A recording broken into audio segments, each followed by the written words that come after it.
مفتی صاحب ایک مسجد میں اگر جماعت کی نماز ہو جائے تو جن کی جماعت کی نماز نکل گئی ہو وہ دوبارہ جماعت کروا سکتے ہیں، اور اگر دوسری جماعت کی نماز ہو رہی ہو، دیکھیں مسجد میں دوسری جماعت کروانا یہ مکروہ ہے، منع ہے شریعت میں، اور اس سے جماعت کی اہمیت ختم ہو جاتی ہے کہ آپ مسجد میں بار بار جماعت کروائیں گے تو جو جماعت کا مقصد ہے وہی ختم ہو جائے گا، بس ہر 3-4 لوگ، جیسے عرب ممالک میں ہوتا ہے 3-3 4-4 لوگ آ کے کھڑے ہو کے جماعت کروا رہے ہوتے ہیں، تو ٹھیک ہے ان کی فقہ کے مطابق یہ جائز ہے، لیکن فقہ حنفی میں اس کی اجازت نہیں ہے، تو اس لیے دوسری جماعت نہیں کروانی چاہیے۔ اور اگر دوسری جماعت آلریڈی شروع ہو گئی ہے جیسے عرب ممالک میں ہوتا ہے تو پھر آپ شریک ہو سکتے ہیں، اس کی گنجائش ہو سکتی ہے، اگرچہ علماء اس سے بھی منع کرتے ہیں کہ خود باقاعدہ انیشیٹ کرنا دوسری جماعت کسی مسجد میں، یہ ٹھیک نہیں ہے۔ مفتی صاحب جب مردہ کو دفن کیا جاتا ہے تو اس وقت دعا قبلہ رخ مانگنی چاہیے یا قبر کی طرف رخ کر کے؟ قبلہ رخ ہو کے دعا مانگنا یہ سنت ہے رسول اللہ صلی اللہ علیہ وسلم سے جو ثابت عمل ہے وہ یہ ہے کہ قبلے کی طرف رخ کر کے دعا مانگی۔ مفتی صاحب میرا سوال یہ کہ میرے والدین فوت ہو گئے ہیں، میں روزانہ ان کے لیے 2 رکعت نفل نماز پڑھتا ہوں، اللہ تعالیٰ سے یہ دعا کرتا ہوں یا اللہ اس کا ثواب میرے والد اور والدہ کو پہنچے، تو اس عمل سے ان کو فائدہ ہوتا ہے یا نہیں؟ شرعی طور پر یہ ایصال ثواب ٹھیک ہے؟ ابرار حسین شاہ اوکاڑا پنجاب سے۔ دیکھیں ایصال ثواب کے مختلف کام ہیں جو شریعت سے ہمیں سیکھنے سمجھنے کو ملتے ہیں، جو سب سے اہم اور آپ یہ کہیں کہ متفق علیہ سب کے نزدیک بالاجماع وہ دعا ہے، جیسے آپ نے لکھا ہے کہ بھئی دعا کرتا ہوں، تو صحیح احادیث سے یہ بات ثابت ہے کہ بھئی دعا جب کی جاتی ہے اس کا اثر، اس کا ثواب مردہ کو پہنچتا ہے۔ نماز جنازہ ہم اسی لیے پڑھتے ہیں کہ نماز جنازہ کے اندر بھی ہم دعا کر رہے ہوتے ہیں اس کے لیے۔ اسی طرح حدیث میں جو آتا ہے کہ بھئی جب آدمی مر جاتا ہے تو ساری چیزیں اس کے منقطع ہو جاتی ہیں سوائے 3 چیزوں کے، ان میں ایک چیز نیک اولاد جو اس کے لیے دعا کرے، دوسری چیز ہے جس کا ایصال ثواب کرنا زیادہ بہتر ہے وہ ہے مال صدقہ کرنا، اس لیے کہ حدیث شریف میں اس کی بھی باقاعدہ صراحت موجود ہے، اور یہ بھی متفق علیہ طور پر تمام ائمہ کے نزدیک ہے کہ بھئی اگر کسی کی طرف سے مال صدقہ کیا جائے کسی کے ایصال ثواب کے لیے تو یہ ایصال ثواب اس کو پہنچتا ہے۔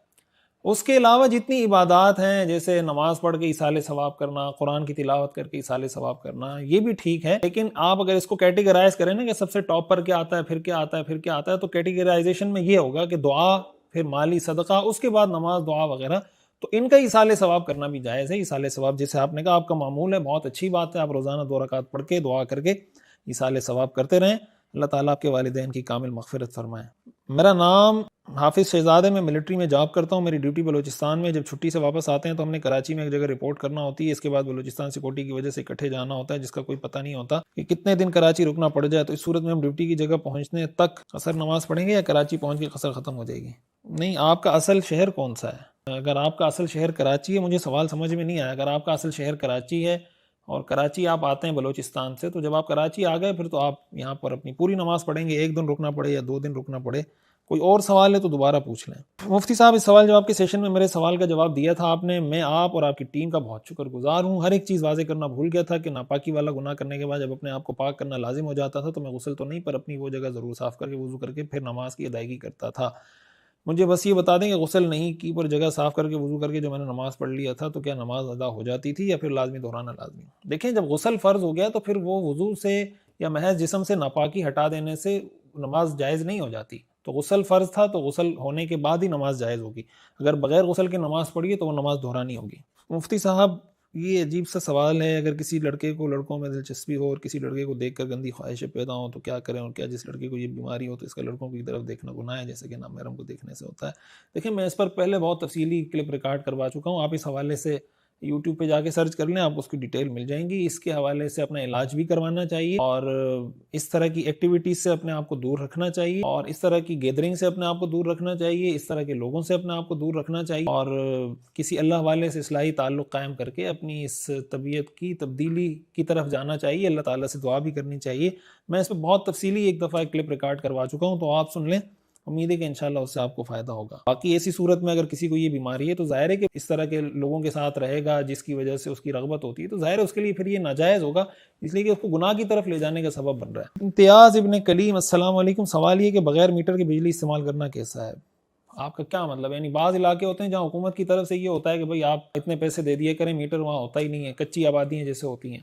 اور اگر کوئی ایسا چکر نہیں ہے آپ کنڈا لگا کے استعمال کر رہے ہیں یا میٹر بند کر کے بجلی استعمال کر رہے ہیں تو چوری ہے، کیسے جائز ہو سکتی؟ مفتی صاحب مجھے یہ معلوم کرنا ہے کہ ایک صاحب فوج میں تھے، فوج سے ریٹائر ہونے کے بعد بینک میں نوکری کی اور وہاں ملازم تھے یعنی کلرک تھے، اور ریٹائر ہونے کے بعد فوج کی پینشن بھی لیتے ہیں اور بینک کی پینشن بھی لیتے ہیں۔ معلوم یہ کرنا ہے کہ بینک کی پینشن ان کے لیے جائز ہے یا نہیں، اور وہ اپنی اولادوں اور رشتہ داروں کی بھی مدد کرتے ہیں، اولاد کے لیے پیسہ استعمال کرنا کیسا ہے؟ اور اس وقت ان کی عمر 70 سال سے تجاوز کر چکی ہے، تو اس کا ازالہ کیسے ہو سکتا ہے؟ یعنی اس گناہ کا جو بینک میں نوکری کی اور اس کے بعد پینشن بھی لی، تو اس گناہ سے بچنے کے لیے انہیں کیا کرنا ہوگا، یا ان کی اولادوں کو کیا کرنا ہوگا تاکہ ان کی اللہ کے یہاں پکڑنا ہو؟ عبداللہ مقبوضہ کشمیر سے۔ دیکھیں فوج سے جو ان کو پینشن مل رہی ہے وہ تو ٹھیک ہے، اس کے اندر تو کوئی حرج کی بات نہیں ہے۔ باقی جو آپ نے بینک کی پینشن کے حوالے سے پوچھا ہے نا، تو بینک میں کام کرنے والے دو طرح کے ہوتے ہیں، ایک وہ کام جو براہ راست سودی معاملات میں انوالو نہیں ہوتا، اور ایک وہ کام ہوتا ہے جو براہ راست سودی معاملات میں انوالومنٹ ہوتی ہے، جیسے کیشیئر ہے، مینیجر ہے، اس طرح کے لوگ ہوتے ہیں۔ اب سیکورٹی گارڈ ہے، سوزوکی گاڑی چلانے والا ہے، ڈرائیور ہے، اس طرح کے جو لوگ ہوتے ہیں جو براہ راست انوالو نہیں ہوتے، تو ان کی جاب بھی جائز ہے، ان کی پینشن بھی جائز ہے۔ لیکن اگر کسی نے ناجائز ملازمت کی ہے، یعنی ایسی ملازمت کی ہے جو شرعی طور سے جائز نہیں تھی، اس کے لیے اس کی انکم جائز نہیں تھی، پھر اس سے جو پینشن ملتی ہے اس کی دو حیثیتیں ہیں شرعی۔ ایک تو یہ کہ پینشن کو سودی بینک کی طرف سے ملازم کے لیے گفٹ قرار دیا جائے، تو اس کا تقاضا یہ ہے کہ یہ جائز ہو، اس لیے کہ اگرچہ اس کی جاب تو جائز نہیں تھی لیکن یہ پینشن اس کو مل رہی ہے، یہ گفٹ مل رہی ہے، تو بینک کے پاس سارے پیسے حرام نہیں ہوتے، حلال پیسے بھی ہوتے ہیں، تو ہم یہی سمجھیں گے کہ اس کو حلال والے سے مل رہا ہے تو یہ جائز ہوگا۔ دوسری صورت یہ ہے کہ اس کو یہ کہا جائے کہ یہ پینشن اصل میں اس کی اجرت کا کچھ حصہ ہے جو اس بینک تھوڑا تھوڑا وقت کے ساتھ کاٹتا رہا اور اس کو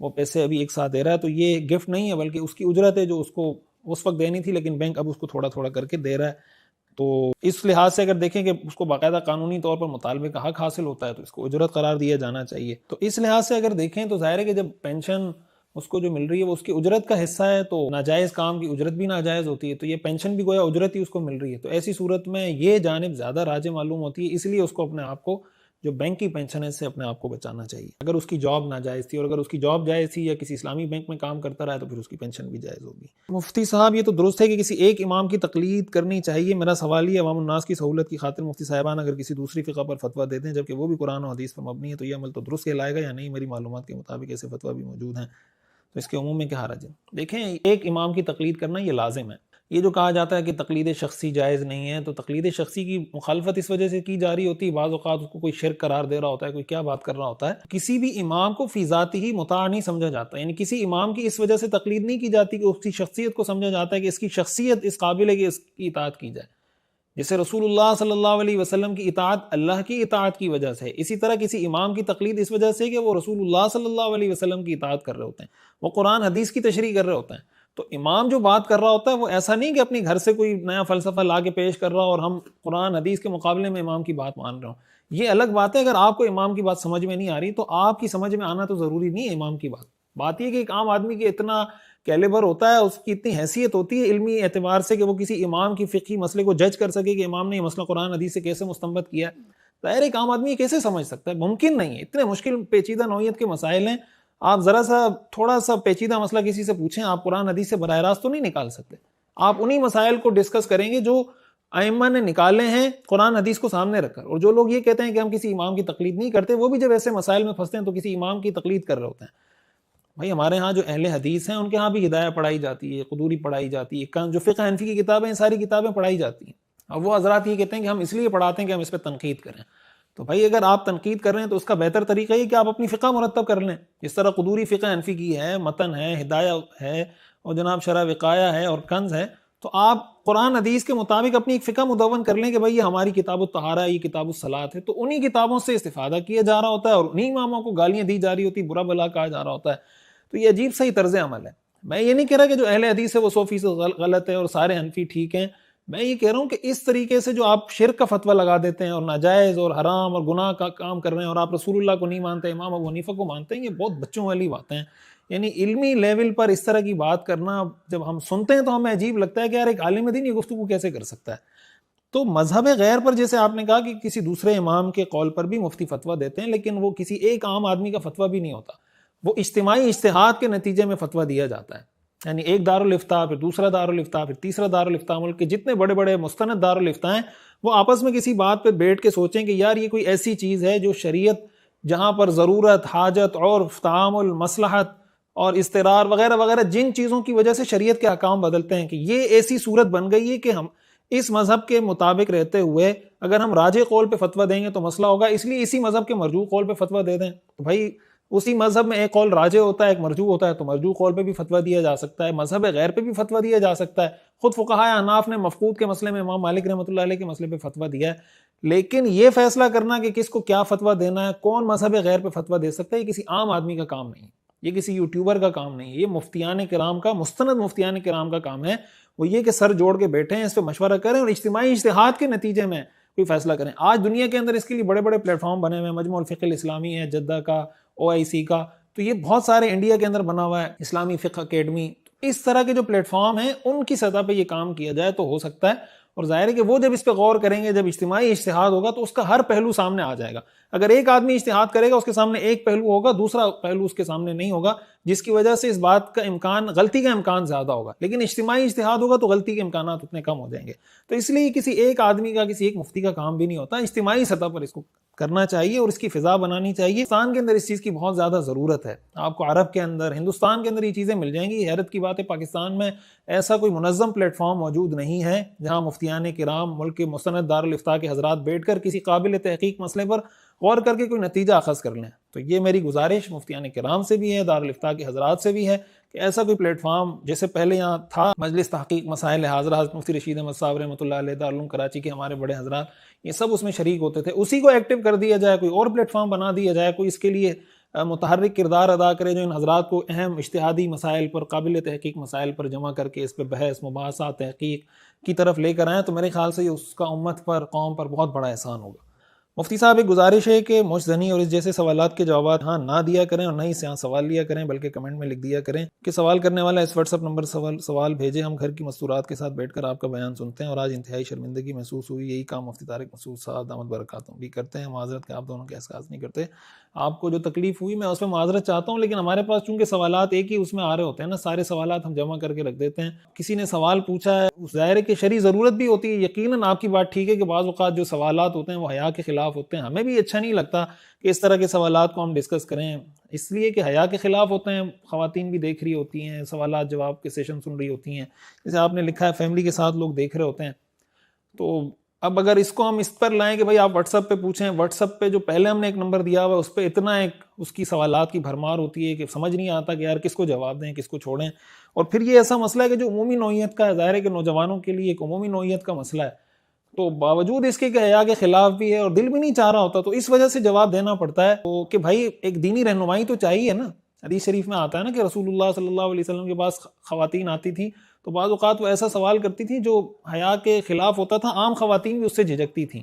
لیکن آپ صلی اللہ علیہ وسلم نے ان کی اس بات پہ تعریف کی کہ بھائی انصار کی عورتیں اس لحاظ سے اچھی ہیں کہ دین کا مسئلہ پوچھنے میں جھجکتی نہیں ہیں. تو میرا خیال یہ ہے کہ یہ مسائل اگرچہ حیا کے خلاف ہیں، لیکن شرعی مسئلہ ہونے کی وجہ سے اگر ہم اس کو بیان کریں گے تو ظاہر ہے جو خواتین ہیں، گھر کی مستورات ہیں، ان کو اپنے بچوں کی تربیت میں بھی ان چیزوں میں آسانی ہوگی. آگے جا کے ظاہر ہے جو بچیاں ہیں وہ آگے جا کے ماں بنیں گی، ان کے بچے ہوں گے، پھر انہوں نے بچوں کی تربیت کرنی ہے، انہوں نے بچوں کو کن چیزوں سے دور رکھنا ہے، کن کے قریب رکھنا ہے. اس لیے یہ ساری چیزیں ہمارے پیش نظر ہوتی ہیں جس کی وجہ سے سیشن میں آ جاتی ہیں. اگر بہت ہی کوئی پرسنل نوعیت کا مسئلہ ہو نا، وہ تو پرسنل میں اس کا جواب دینا چاہیے، لیکن عمومی نوعیت کا مسئلہ ہوتا ہے تو اس لیے اس کا یہاں جواب دے دیا جاتا ہے. سوال یہ کہ اگر کوئی آدمی 100 کلومیٹر کے فاصلے پر نوکری کرتا ہے، وہاں پر 5 دن قیام کرتا ہو، جہاں پر ایک کمرہ کرایہ پر لیا ہو، تو کیا وہاں پر رہتے ہوئے قصر کرے گا یا پھر پوری نماز پڑھے گا؟ 5 دن کے بعد ویکینڈ پر گھر واپس آ جاتا ہے، اگر وہ وہاں پر ایک دفعہ 15 دن یا 15 دن سے زیادہ رہ چکا ہے تو پھر وہ اس کے لیے وطن اقامت بن گیا ہے، تو وہ وہاں پر پوری نماز پڑھے گا. لیکن اگر وہ 15 دن نہیں رہا، 15 دن سے کم ہی رہا ہے ہمیشہ، تو ایسی صورت میں پھر وہ قصر کی نماز پڑھے گا. مفتی صاحب جو تیجا 40واں برسی کرے اور اس سے دین نہ سمجھے، پھر اسی طرح کوئی دن متعین کر کے کر لے، جیسے مولانا طارق جمیل صاحب نے اپنے بیٹے کے لیے کیا، اور وہ ملامت بھی نہ کرے جو تیجا 40واں نہیں کرتے، بس وہ اسی طرح تیجا 40واں کر لے، بلکہ اس دن بھی نہیں جس دن مرحوم کی 40 دن یا سال پورا ہو رہا ہو، بلکہ 2-3 ہفتے پہلے ہی برسی کے نام پر قرآن خوانی کر لے. دیکھیں یہ 40واں تیجا یہ ساری چیزیں شریعت میں نہیں ہیں. جتنا ان چیزوں کی طرف جائیں گے نا، شریعت کی وہ جو پیورٹی ہے، جو اس کا خالص ہونا ہے، وہ آہستہ آہستہ دین کو آپ سمجھیں آپ زنگ لگاتے جائیں گے. تو ان چیزوں سے دین کو جتنا اپنے آپ کو دور رکھیں گے نا، اتنا آپ کا دین کرسٹل کلیئر ہوگا. تو جب ایک چیز نہیں ہے تو ضروری ہے کہ آپ 40 کے بجائے 50 پہ کر رہے ہیں، 50 کے بجائے 30 پہ کر رہے ہیں. بھائی جو شریعت نے آپ کو ایصال ثواب کے طریقے بتائیں، دعا کر لیں، مال کسی کو صدقہ کر دیں، ٹھیک ہے آپ غریب کو کھانا کھلانا چاہتے ہیں کھلا دیں. یہ جو مناسبات طے کی ہوئی ہیں 40واں اور 11ویں اور تیجا اور سال کے بعد، پھر اس کے اندر یہ ایلیمنٹ آ جاتا ہے کہ نہیں کریں گے تو لوگ کہیں گے یار ان کو اپنے ابا کی فکر ہی نہیں ہے، ان کو غم ہی نہیں ہے، 40واں نہیں کیا. بھائی لوگوں کی وجہ سے آپ کر رہے ہیں، اس سے ثواب کیا ملے گا آپ کو؟ اس لیے ان چیزوں سے اپنے آپ کو دور رکھنا چاہیے۔ مفتی صاحب میری نانی بہت زیادہ بیمار ہیں، اتنی بیمار کہ خود سے کھانا بھی نہیں کھا سکتی، پائپ سے کھانا کھلاتے ہیں، پخانہ پیشاب کا بھی کچھ خیال نہیں رہتا، اس صورت میں نماز کا کیا حکم ہے؟ شہباز انصاری نہیں پاتے۔ دیکھیں اگر بالکل اس طرح کی کیفیت ہے کہ وہ اپنے اس میں ہی نہیں ہے، ہوش و حواس میں اس طرح نہیں ہے کہ وہ وضو کر سکیں، تیمم کر سکیں، تو پھر ظاہر ہے کہ اس وقت تو ان پر نماز لازم نہیں ہے۔ مزید یہ کہ آپ پوری تفصیل لکھ کر نا کسی دارالافتاء سے پوری تفصیلی صورتحال لکھ کر پوچھ لیں تو یہ زیادہ بہتر ہے۔ مفتی صاحب میرے والد صاحب کھانے پینے کا ریسٹورنٹ کھول رہے ہیں اور اس میں گانے بھی لگا رہے ہیں جیسا کہ بالی ووڈ کے، اور ساتھ میں LCD جس میں ویڈیو بھی ساتھ چلے گی، تو کیا میرے ان کے ساتھ کام کرنا جائز ہوگا؟ کام کی کمائی حلال ہوگی آرام؟ محمد بلال فیصل آباد سے۔ دیکھیں جو آپ کو کمائی ملے گی وہ تو آپ کو گانے چلانے کی نہیں مل رہی نا، اور نہ اسکرین لگانے کی مل رہی۔ کمائی تو آپ کو اس کی ملے گی کہ آپ کھانا پکا رہے ہیں، لوگوں کو کھلا رہے ہیں، تو ظاہر ہے کہ کھانا بھی حلال ہے، آپ کا بیچنا بھی حلال ہے۔ کام آپ کوشش کریں ان کو منع کریں، لیکن اس کی وجہ سے وہ کاروبار ناجائز نہیں ہو جاتا، تو آپ والد کے ساتھ شریک ہوں اور کوشش کریں حتی الامکان ان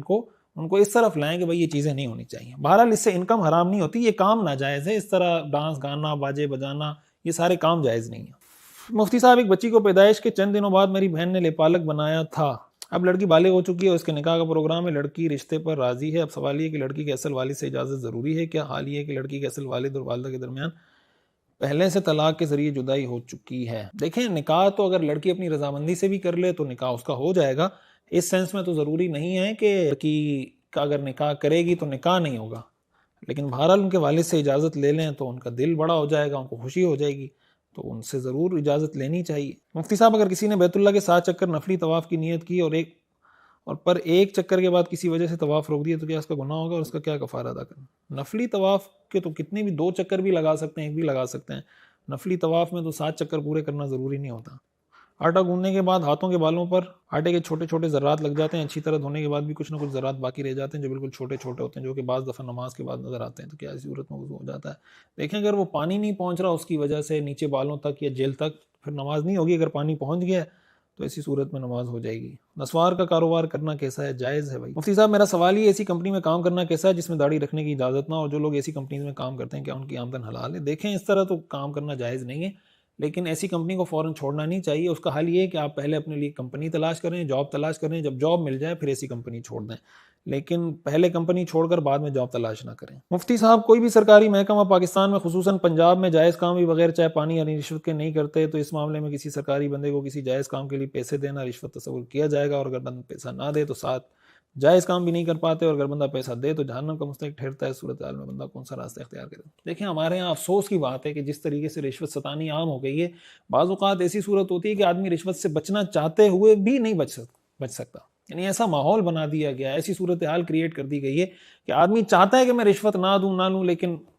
بلکہ ہمارے یہاں کوئی سرکاری محکمے میں کوئی آدمی چلا جاتا ہے، کوئی آفیسر ایماندار ہوتا ہے، وہ کہے کہ میں رشوت نہیں لوں گا، نہ لینے دوں گا، اس کو ایسے ٹرانسفر مارتے ہیں ایسے کسی شہر سے باہر کہ اس کو روز آنا جانا 100 کلومیٹر کرنا پڑتا ہے، اس کا دماغ ٹھکانے آ جاتا ہے کہ یار یہ کیا مجھے کس عذاب میں مبتلا کر دیا انہوں نے۔ تو ایسے لوگوں کو اپنے ملک پر، اپنی قوم پر رحم کرنا چاہیے، اپنے آپ پر رحم کرنا چاہیے، مرنا نہیں ہے۔ یہ آپ کس کے لیے پیسے کما رہے ہیں؟ جس اولاد کو آپ رشوت کے حرام پیسے کما کے کھلائیں گے تو اس طرح کی اولاد آپ کے کام آئے گی، جس اولاد کو آپ حرام اور سود اور رشوت کھلائیں گے، اور پھر آخرت میں اللہ کو کیا جواب دیں گے؟ حدیث میں آتا ہے کہ رشوت لینے والا دینے والا دونوں جہنمی ہیں۔ اسلام کے نظام معیشت پہ کلاڑی مارنے والی بات ہے رشوت، جو کرپشن کا ہمارے ہاں نظام ہے، رشوت کا نظام ہے، تو خدا کے لیے گزارش ہے کہ اس نظام کو ختم کریں۔ دنیا کہاں سے کہاں پہنچ گئی، اور ہمارے ہاں جناب ہم اسی چیز سے باز نہیں آ رہے۔ میں جو خصوصی طور پہ یہ گزارش کروں گا پولیس کے محکمے کے اندر یا دوسرے محکمے کے اندر جو ہمارے ابھی نوجوان جا رہے ہیں، بعض اوقات ہمیں یہ لگتا ہے کہ یار جن کی عمریں 40-50 سال ہو گئی نا، ان کو تو شاید ہماری بات سمجھ ہی نہیں آتی۔ میں یہ نہیں کہہ رہا سب کو سمجھ نہیں آتی، بہت سارے ایسے لوگ ہیں ماشاءاللہ جو بات سنتے ہیں، اللہ تعالیٰ ان کے دل میں بات ڈال بھی دیتے ہیں، لیکن جو نوجوان نئے نئے کسی محکمے میں جا رہے ہیں، چاہے وہ پولیس کا محکمہ ہے، چاہے وہ جناب کسٹم کا محکمہ ہے، کوئی بھی محکمہ ہے، ان نوجوانوں سے میری یہ گزارش ہے کہ خدا کے لیے آپ یہ عزم کریں کہ بھائی میں نے نہ رشوت لینا ہے، نہ رشوت لینی ہے، نہ دینی ہے، نہ کسی کو لینے، جو میری ڈومین کے اندر رہتے ہوئے میں نے کام کرنا ہے کہ بھائی ہم نے اس سسٹم کو ختم کرنا ہے۔ ہمارے نوجوان بھی جاتے ہیں، وہ کہتے ہیں یار سارے لے رہے ہیں میں نہیں لوں گا تو کیا ہو جائے گا؟ بھائی آپ فیصلہ کریں نا۔ اچھا اس میں بعض اوقات ہمارے لوگ ایسے کڑک ہو جاتے ہیں، ایسے ایکسٹریم پہ چلے جاتے ہیں کہ نہیں بس میں کام ہی نہیں کروں گا۔ بھائی اس کا یہ مقصد نہیں کہ آپ محکمہ چھوڑ دیں۔ اچھے لوگ اگر چھوڑ دیں گے، بائیکاٹ کر دیں گے کہ نہیں آپ لوگ رشوت لیتے ہیں، میں محکمے میں کام ہی نہیں کرتا، تو اس کا کیا مطلب؟ رشوت ختم ہو جائے گی تو اور بڑھ جائے گی۔ تو اس طرح کے موقع پہ محکمہ چھوڑنا کوئی علاج نہیں ہوتا۔ آپ کوشش کریں سمجھانے کی، کمپرومائز کرنے کی، لیکن اس شعبے میں رہیں، اس محکمے میں رہیں۔ اور کوشش کریں کہ اپنے بچوں کو، اپنے آپ کو شروع سے ہی حرام سے بچا کے رکھیں۔ باقی جو آپ نے یہ سوال کیا ہے کہ اگر رشوت دینی پڑ جائے نا، تو جب ایسی کوئی مجبوری ہو کہ آپ کو اپنے جائز کام کے لیے رشوت دینی پڑ رہی ہے، اور ایسی صورتحال ہے کہ اگر آپ وہ رشوت نہیں دیں گے تو آپ کا وہ جائز کام ہی نہیں ہوگا، تو ایسی صورت میں دینے والا گناہ گار نہیں ہوتا، گناہ لینے والے کو ہوتا ہے۔ دینے والا مجبور ہے اپنا جائز کام کروانے کی وجہ سے، جو لینے والا ہے وہ بہرحال گناہ گار ہے، اس کے لیے رشوت لینا ناجائز اور حرام ہے۔ مفتی صاحب، کیا اللہ تعالیٰ کا نام زمین پر کاغذ پر لکھا ملے تو کیا اس کو پھاڑ کر پھینک دینا کہ اللہ کا نام باقی نہ رہے درست ہے؟ دیکھیں، اگر اس کی ظاہر ہے کہ آپ کو لگتا ہے کہ توہین ہو رہی ہے، تو ایسے موقع پر کوشش کرنی چاہیے اٹھا کے کسی ایسی جگہ پہ رکھ دیں، یا کوئی مقدس اوراق کی کوئی اس طرح کی کوئی ڈبہ ہے، کوئی جگہ ہے، وہاں ڈال دیں۔ اور اگر بالکل آپ کو نہ مل رہا ہو تو اس کو پھاڑ کر اس طریقے سے کہ اس کے جو حروف لکھے ہیں وہ بالکل ختم ہو جائیں تاکہ توہین نہ ہو، تو اس کی بھی اجازت ہے۔ لیکن اس کو اس طریقے سے کرنا چاہیے کہ پبلک میں، عوام کے سامنے یہ حرکت نہ ہو، الگ سے اٹھا کے کسی جگہ پھاڑ کر اس کے ٹکڑے کر کے اس طریقے سے کہ وہ حروف ختم ہو جائیں، وہ کہیں پھر ڈال دیں۔ حضرت جی، مسئلہ یوٹیوب کی ارننگ کا ہے، کراچی بنوری ٹاؤن بھی اسے جائز نہیں کہتے، لیکن مفتی طارق گنجائش کے قائل ہیں۔ بات یہ کہ اتنے سارے مسائل میں گنجائش نکلتی ہے، لیکن وہاں مفتی صاحب سخت رویہ رکھتے ہیں، جبکہ دوسرے علماء اس میں